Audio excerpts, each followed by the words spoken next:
With blockbuster hits like Bahubali, Brahmastra, Kalki, and Stree, a revolutionary leap in visual effects or VFX technology is transforming Indian cinema.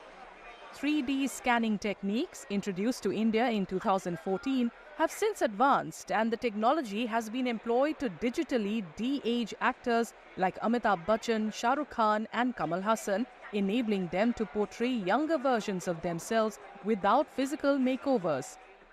The technology gained industry-wide attention when Red Chillies Entertainment used it in 2015 to de-age Shah Rukh Khan in the movie Fan. So we use these 3D scanning technologies where we scanned them, created a very hyper-realistic digital avatar, and then created a younger, using that data, modeled a younger version of them, and then showed that in the movie.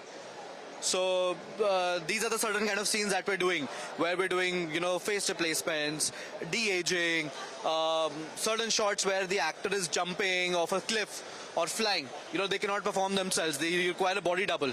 But we still need to, put the actor's face on top of it.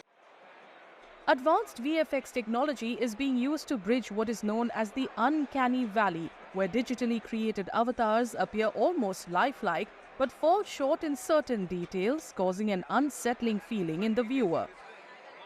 So, what we have done is we've created something called a light stage technology.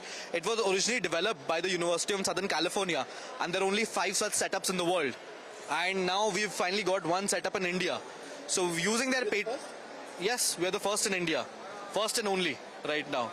So in fact, back in 2015, we got something called the photogrammetry 3D scanning. It was India's first photogrammetry 3D scanning setup, which in fact kick-started the digital human industry in India. So we were the ones to get that here, and now we've got the light stage scanning, which is a much advanced version of scanning.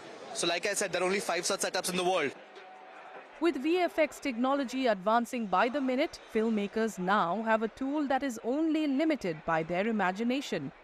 From awe-inspiring landscapes to mind-bending details, storytellers can now conjure scenes and images that leave their audiences captivated and amazed.